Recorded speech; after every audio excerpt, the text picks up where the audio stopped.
Você já parou para pensar no absurdo que é o 47º dia de guerra na Ucrânia e mesmo assim, ainda há quem insista em apontar dedos para todos os lados, menos para quem realmente importa? Pois é, desta vez, Donald Trump resolveu dar sua opinião sobre os culpados pelo conflito, e pasmem, até Vladimir Putin entrou na lista. Um pequeno avanço, convenhamos.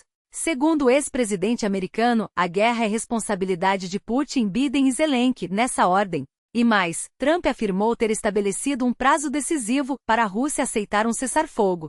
Mas, claro, não revelou quando esse prazo vence nem o que acontecerá se Moscou ignorá-lo. Enquanto isso, na Rússia a tensão nas ruas continua. Um protesto contra a guerra resultou na queima de viaturas policiais, e as autoridades alegam que tudo não passou de desobediência civil. Na linha de frente, as forças russas tentaram um ataque em grande escala perto de Novomikhailivka, no Donbas, mas o resultado foi desastroso. 3 tanques, 8 veículos blindados, 41 motocicletas e dezenas de soldados foram destruídos. A ofensiva foi um fracasso, e os sobreviventes bateram em retirada. Além disso, drones ucranianos dominam o campo de batalha, não só em quantidade, mas também em qualidade, deixando os militares russos frustrados.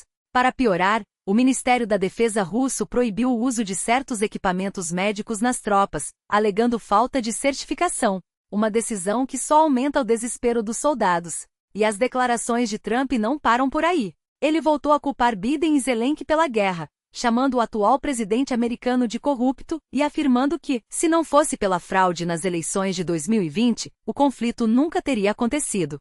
Segundo Trump, a guerra é obra de Biden e ele, como futuro presidente, promete resolvê-la em 4 anos. Mas será que alguém ainda acredita nisso? Afinal, Zelensky não começou essa guerra, quem deu a ordem foi Putin, e negar isso é ignorar os fatos. Trump também atacou a rede CBS, exigindo que percam sua licença por supostamente espalhar desinformação. Ele alega que o programa 60 Minutes manipulou informações para prejudicar sua campanha presidencial e favorecer Kamala Harris.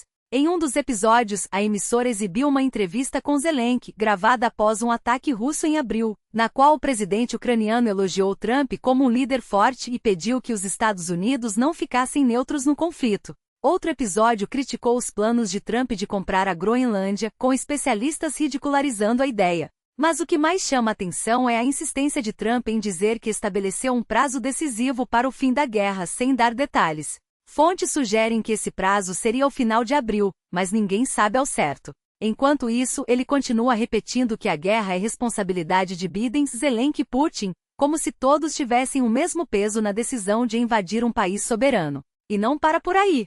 Quando questionado sobre a compra de mais sistemas de defesa pela Ucrânia, Trump desconversou, dizendo que Zelensky sempre quer mísseis. Para ele, quem começa uma guerra contra um país 20 vezes maior deveria ter certeza de que poderia vencê-la, e não depender de ajuda externa. Mas a verdade é que Zelensky não começou essa guerra, Putin sim, e negar isso é distorcer a realidade. Enquanto o mundo acompanha esses desdobramentos, uma coisa é certa: a guerra na Ucrânia não é responsabilidade de Biden, Zelensky ou de qualquer outro, a não ser de quem deu a ordem de invadir. E enquanto Trump brinca de estabelecer prazos e culpar todo mundo, milhares de vidas continuam sendo perdidas. É hora de parar com os jogos políticos e focar no que realmente importa: acabar com essa tragédia.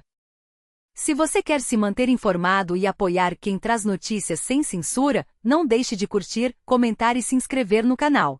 Sua interação ajuda a levar informações confiáveis a mais pessoas, especialmente quando você assiste aos vídeos até o fim ou se inscreve logo após assistir. E se quiser ir além, pode contribuir financeiramente para que o trabalho continue. Basta acessar o link do Patreon ou comprar um FanVPN, uma ferramenta desenvolvida para contornar bloqueios e garantir que você tenha acesso livre à internet, sem restrições impostas pelo governo. Com ela, você pode assistir ao YouTube sem lentidão, acessar o Discord e navegar em sites de mídia independente. No momento, o uso de VPNs ainda é permitido na Rússia, então aproveite para garantir sua liberdade digital. Agora, voltando ao que realmente importa, a guerra não vai acabar sozinha. É preciso pressão, ação e, acima de tudo, responsabilidade. E você, o que acha que pode ser feito para mudar essa situação?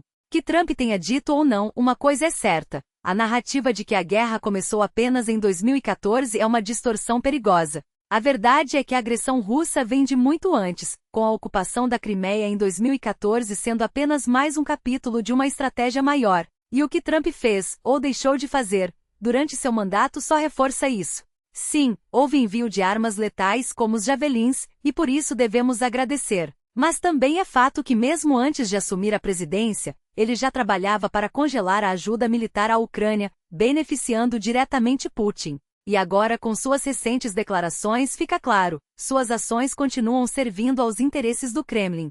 O mais preocupante, porém, não são apenas as palavras, mas os números que ele escolhe usar. Quando Trump menciona que a Ucrânia perdeu 25% de seu território, e não os 17% oficialmente reconhecidos, ele não está sendo impreciso, está sinalizando. Se somarmos as áreas já ocupadas antes de 2022 com as 4 regiões anexadas ilegalmente Donetsk, Luz, Kherson e Zaporizhzhia, chegamos exatamente a esse percentual. Coincidência? Dificilmente.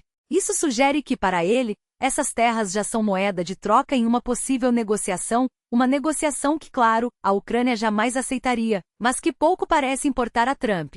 E quem está por trás dessa visão? Pessoas como seu enviado especial Tulsi Gabbard, uma figura sem qualquer experiência diplomática, escolhida apenas por ser uma conhecida aliada de Putin. Gabbard defende abertamente que a Ucrânia ceda territórios e abandone sua aspiração à OTAN, ecoando palavra por palavra o que o Kremlin deseja. Não é exagero dizer que Trump está cercado por conselheiros que, na prática, funcionam como porta-vozes de Moscou. E o pior, ele os ouve. Mas há mais. Trump já deixou claro que mesmo que a Europa pague pela ajuda militar, ele não pretende continuar enviando armas à Ucrânia. Também não há planos para novas sanções, afinal, segundo ele, já fez o suficiente. Então, qual é o plano? A resposta parece óbvia. Pressionar a Ucrânia a aceitar um acordo que entregue a Putin exatamente o que ele quer, as 4 regiões restantes, além de uma promessa de neutralidade. E se Kiev resistir, Trump não hesitará em cortar toda a assistência, deixando o país à própria sorte. O tempo, porém, não está a favor de ninguém. Cada dia sem apoio ocidental é um dia a mais de sofrimento para os ucranianos. E quando a ajuda finalmente secar, seja por decisão de Trump ou por esgotamento dos recursos, a Rússia não terá motivos para recuar. Pior, os Estados Unidos, sob sua liderança, poderão se distanciar completamente, deixando a Ucrânia à mercê de um regime que já provou não ter limites. Quem são os responsáveis por essa visão? Nomes como Steve Bannon, J.D. Vance e até pouco tempo atrás, Elon Musk, todos alinhados a uma agenda pró-Putin, todos com influência direta sobre Trump. E embora alguns, como o ex-conselheiro espiritual de Trump, Mark Barnes, tenham mudado de posição após testemunhar a brutalidade russa de perto, como o ataque a Kryvyi Rih, que matou 20 pessoas, incluindo 9 crianças, a realidade é que essas vozes ainda são minoria. Barnes, hoje um defensor ferrenho do apoio à Ucrânia, admite: eu estava errado. Quando você vê o mal puro em ação, a política fica em segundo plano. Mas será que isso será suficiente para mudar a mente de Trump? Enquanto isso, a linha de frente ucraniana não espera.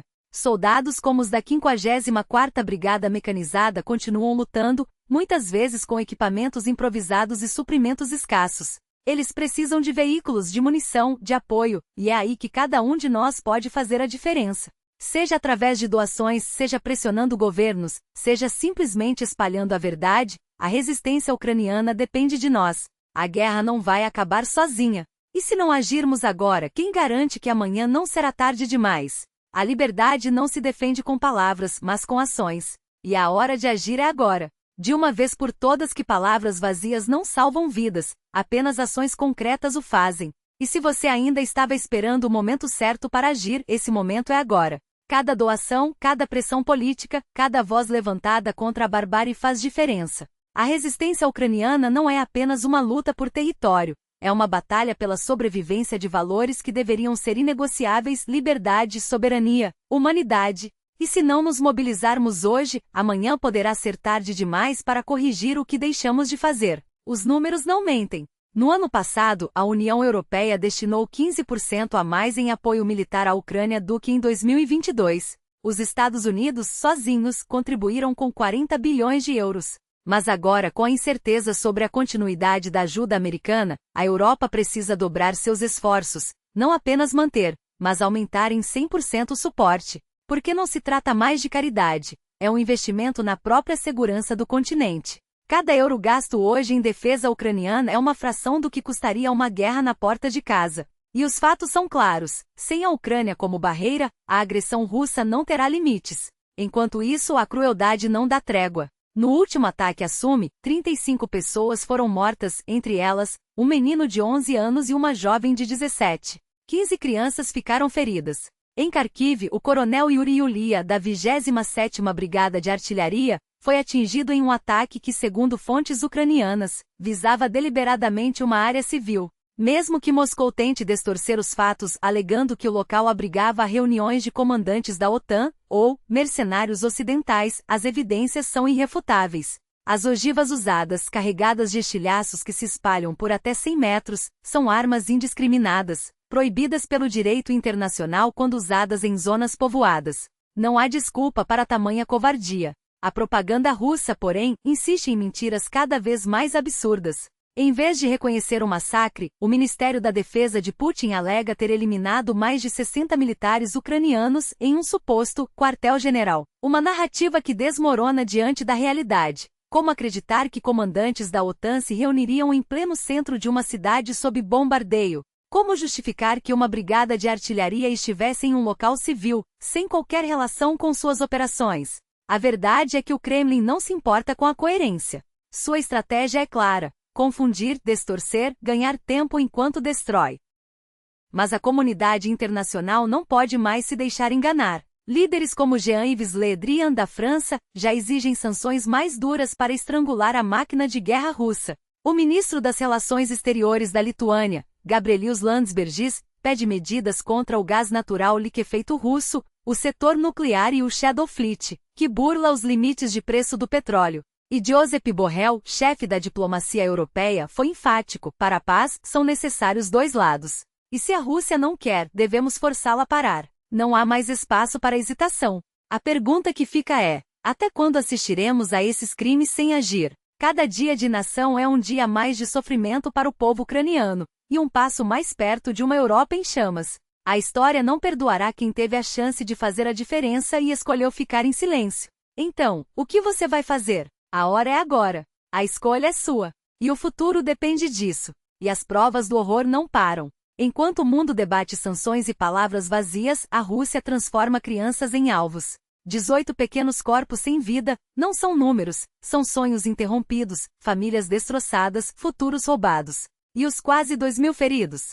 Cada um carrega marcas que nenhum tratado de paz apagará. Em Sumi, 2 meninos de 11 e 17 anos foram dilacerados por um ataque aéreo. Em Zitomir, uma menina de 13 anos teve sua infância reduzida a escombros. Em Dnipropetrovsk, um adolescente de 16 anos luta pela vida enquanto sua cidade arde. E não são casos isolados, são crimes sistemáticos, planejados, executados com a frieza de quem não vê a humanidade do outro lado. Mas a resistência ucraniana não se curva. Enquanto Putin tenta sufocar a esperança com bombas, o povo responde com fogo. Em Archangelsk, um incêndio consumiu o quartel-general da polícia russa. 4 veículos destruídos, um símbolo do regime em chamas. Não são atos de desespero, mas de coragem calculada. Cada drone que sobrevoa território russo, cada sabotagem que abala a máquina de guerra, é um lembrete: o Kremlin não controla tudo. Há quem lute nas sombras, quem arrisque tudo para enfraquecer o monstro por dentro. E esses heróis anônimos merecem mais do que nossa admiração, merecem nossa ação. Enquanto isso, no fronte, a guerra segue implacável. Na região de Kursk, as forças armadas ucranianas desmantelam ofensivas russas com precisão cirúrgica. Um tanque destruído, 3 blindados em chamas, dezenas de soldados inimigos neutralizados, não são vitórias isoladas, mas provas de que a resistência é mais forte do que a opressão. E quando o inimigo tenta avançar, como em Arnaliva, encontra apenas morte. Drones ucranianos transformam postos de comando russos em covas coletivas, como o ataque que eliminou o coronel Shipytsin e sua equipe, um golpe direto no coração da máquina de guerra de Putin. Mas não se enganem, a Rússia não recua. Em Pokrovsk os combates se intensificam, e o inimigo recorre a táticas desesperadas, até motos são usadas em ataques suicidas, numa tentativa grotesca de compensar as perdas. Enquanto isso, os drones ucranianos dominam os céus, caçando alvos com uma eficiência que deixa o Kremlin sem respostas. Cada bomba guiada que atinge um depósito de munições, cada míssil que destrói um centro de comando, é um passo a mais rumo à vitória. A pergunta não é se a Ucrânia pode vencer, é quando. E cada dia de hesitação do Ocidente é um dia a mais de sangue derramado. Não se trata de escolher entre paz e guerra, mas entre justiça e cumplicidade. A história já condenou os que viraram as costas para o mal. Agora, cabe a nós decidir de que lado queremos estar. O futuro não espera. E a hora de agir é agora.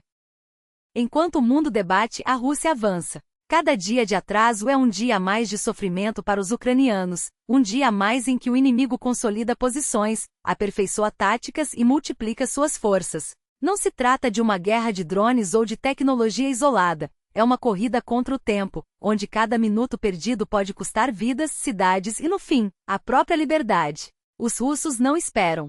Eles adaptam-se e evoluem. E enquanto o Ocidente ainda discute se deve ou não enviar mais mísseis, eles já estão testando novas estratégias no campo de batalha. Seus drones de ataque operam em enxames, suas colunas blindadas avançam sob cobertura de artilharia pesada e suas tropas, mesmo quando repelidas, aprendem com cada erro. Enquanto isso, a Ucrânia resiste, mas resiste com o que tem, não com o que precisa. A verdade é clara. Sem um fluxo constante e acelerado de armamentos avançados, sem sistemas de defesa aérea capazes de neutralizar a superioridade russa no ar, sem munições de longo alcance para atingir seus centros logísticos, a linha de frente pode ceder. E quando ceder, não será apenas uma cidade ou uma vila que cairá, será a esperança de milhões.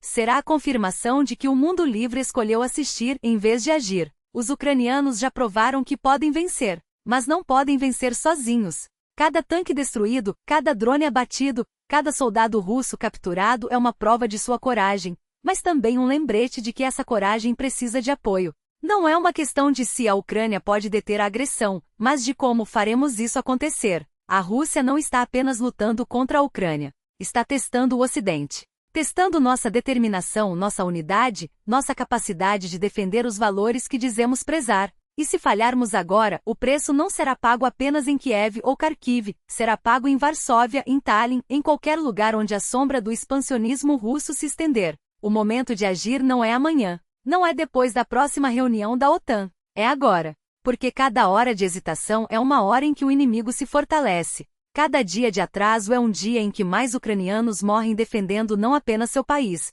mas a segurança de todos nós. A história não perdoa os que fecham os olhos diante da tirania. E a pergunta que fica não é sobre o que faremos, mas sobre quem seremos quando a poeira baixar. A escolha é nossa.